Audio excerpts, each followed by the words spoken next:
ఈ మధుపదం YouTube channel వీడియోని subscribe చేసి గంట గుర్తును నొక్కి ఆల్ని సెలెక్ట్ చేసి ప్రతిరోజు యూట్యూబ్ ఓపెన్ చేసి అడుగున ఉన్న సబ్స్క్రిప్షన్ బటన్ నొక్కితే అన్ని లేటెస్ట్ వీడియోలు చూడవచ్చు.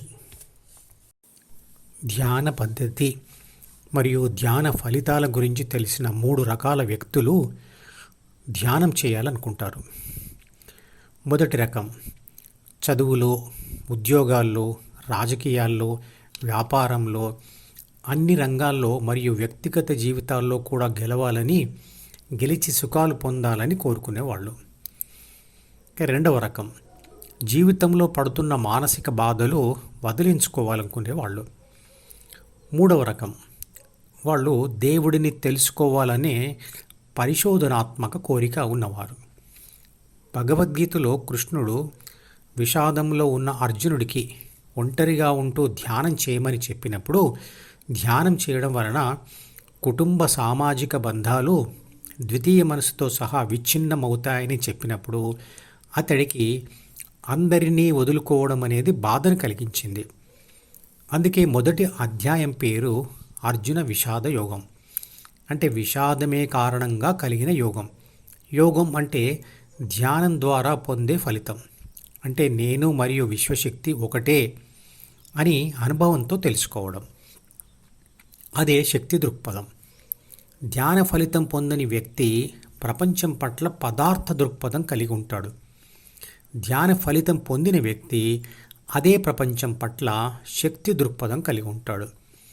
మెదడులో ఉన్న ద్వితీయ మనసే అంటే చిత్రపటంలో చూపించిన ఇంగ్లీష్ అక్షరం సి, అదే కురుక్షేత్రం మరియు ఇంగ్లీష్ అక్షరం హెచ్తో చూపించబడిన హృదయమే ధర్మక్షేత్రం. చిన్నతనంలో అజ్ఞానంతో ఏర్పరచుకున్న తప్పుడు భావాలు, కోరికలన్నీ కౌరవులు. వాటిని పదే పదే అనుభవిస్తూ ఉంటే అవి బలపడి వ్యసనాలుగా మారతాయి.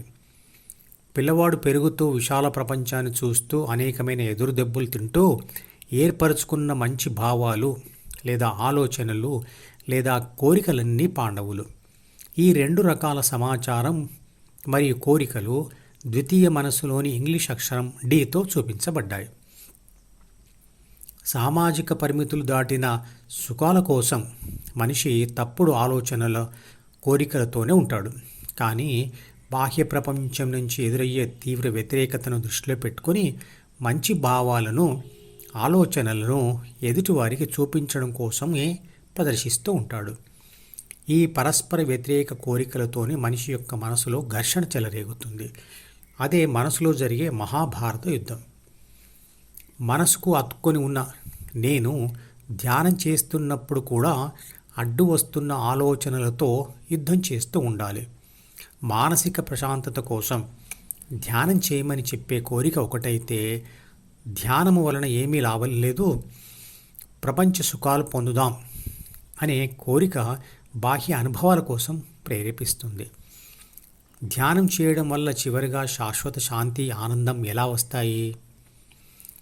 ప్రాపంచిక నేను అంటే చిత్రపటంలో చూపించిన ఇంగ్లీష్ అక్షరాలు A+B+C.